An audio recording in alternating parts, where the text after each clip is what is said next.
you are standing on a tall ladder. If your distance from the center of the earth is a 2r, then what will be your weight? ठीक है ना. जैसे for example क्या हो जाए, suppose you are standing on a tall ladder. ठीक है ना, आप टॉल लैडर पे, यहाँ पे आपका अर्थ सरफेस है. अर्थ सरफेस पे ये एक लैडर है, ठीक है, जिसके ऊपर आप खड़े हो. Suppose you are standing here on the ladder. Then if your distance from the center of the earth is a 2r, ठीक है, मतलब यहाँ से जो आपका डिस्टेंस है वो है आपका that is 2r. Then what will be your weight? ठीक है ना. अर्थ सरफेस पे अगर आप खड़े होते तो आपका वेट जो होता वो अलग होता. ठीक है, बट आप कहाँ पे खड़े हो? अर्थ सरफेस से 2r की डिस्टेंस पे आप खड़े हो. Then what will be your weight? आपके वेट में आपका वेट कांस्टेंट रहेगा या फिर उसमें कुछ चेंजेस होंगे. ठीक है, तो क्या होगा देखिए, that is F is equal to what. क्या होता है F is equal to according to universal law GMM upon R square. ठीक है, but we have seen that F is equal to what? W. Force is equal to क्या होता है? Weight. So weight means W is equal to what? GMM upon R square. Why we have taken here this? Because G is a universal gravitational constant. Capital M क्या represent करते हैं? Mass of earth. Small m क्या represent करते हैं? Your mass means mass of body. Then R is a distance from the centre of the earth. ठीक है ना, तो हमें क्या निकालना है अभी? Weight. So GMM upon what is the R? 2r. That is 2r square. ठीक है, तो अभी हमें क्या निकालना है? That is GMM upon 4r square. ठीक है, so what? W is equal to 1 upon 4 into GMM upon R square. This is the constant. ठीक है ना, हमें अभी आपका मास नहीं पता है. मास नहीं पता है तो हमें एक्चुअल वेट नहीं पता है, बट आपका जो एक्चुअल वेट होगा उससे 1/4 वेट आपका कहाँ पे होगा? टॉल लैडर पे. ठीक है, ये उसका मीनिंग है. ठीक है, GMM अपॉन R स्क्वायर. इसमें G कांस्टेंट है, M कांस्टेंट है, R कांस्टेंट है. ठीक है, क्या कांस्टेंट नहीं, सिर्फ जो मास ऑफ ऑब्जेक्ट, मतलब एक्चुअल मास किसका है? आपका ये बॉडी का. वो तो हमें एग्जैक्टली पता नहीं है. ठीक है, अगर वो पता होता तो हमें वेट पता होता, तो उसका वेट 1/4 आपका कहाँ पे होगा? टॉल लैडर पे. So 1/4 weight will be on ladder. ठीक है ना, तो आपका 1/4 वेट वहां पे होगा then the surface of the earth. ठीक है ना, अर्थ पे आपका जितना वेट है, सपोज अर्थ पे आपका है 50 kg. ठीक है ना, 50 kg है मास है आपका. ठीक है, अगर आपका वेट 50 kg है तो 50 kg से आप क्या करोगे? 9.8 से मल्टीप्लाई करोगे.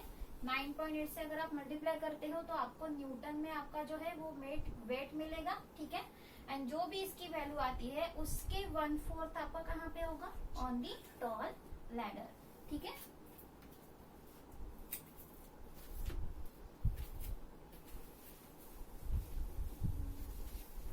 Then free fall.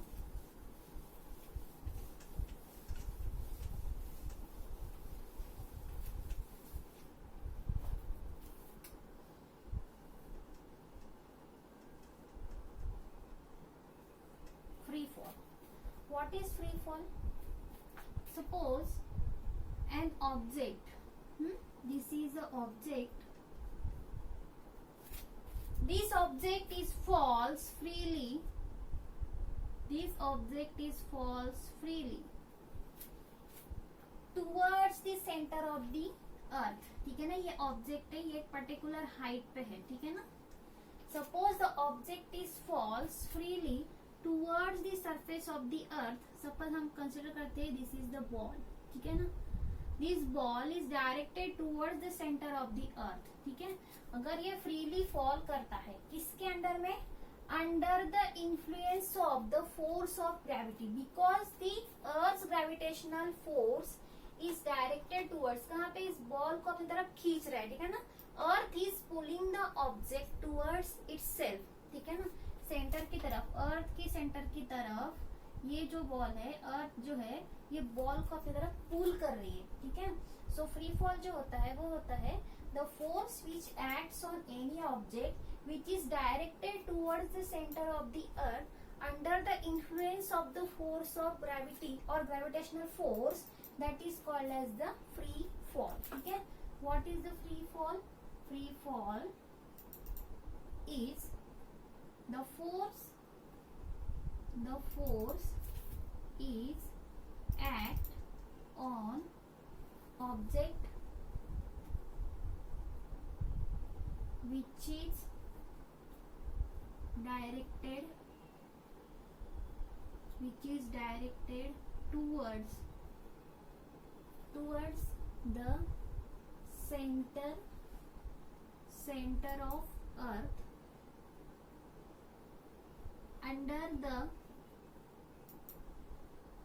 under the influence of gravity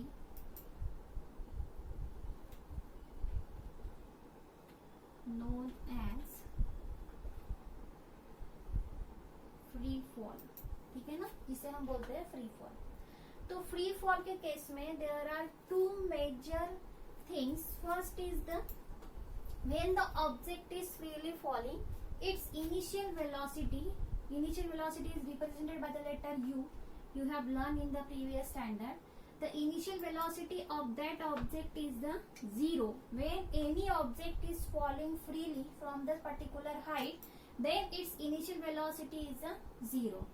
Then the force, only the gravitational force is act on that object and no other force is act on that body, then that body is called as the free fall body, ठीक है ना। Free fall की body में आप एक चीज हमेशा याद रखना कि फ्री फॉल बॉडी के ऊपर हमेशा कौन सा फोर्स होना चाहिए? ओनली द ग्रेविटेशनल फोर्स, ठीक है। First thing is the its initial velocity becomes a zero, then the force only gravitational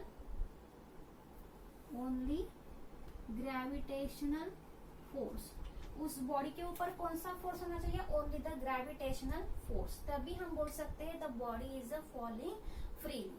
suppose I have a stone and I have a feather in my both hand, ठीक है। Suppose this is a feather and this is the stone, I release both the object at the same time, then which object will go first reach on the ground?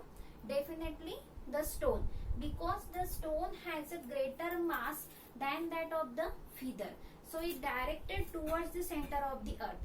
But in case of the feather, the frictional force of the air, means air की वजह से जो friction force उसके ऊपर लगता है, it's resists to the go onto the ground. ये feather को ग्राउंड पे रीच करने के लिए अपोज करता है फीदर को। कौन सा फोर्स? एयर कौन सा फोर्स उसके ऊपर एक्ट करती है? That is a frictional force and आपका होता है बॉयंट फोर्स, ठीक है ना।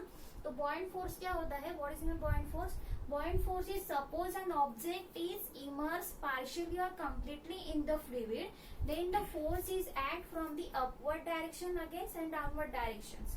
Both direction the force is at, then the object tends to float on the surface of that liquid, that is called the buoyant force.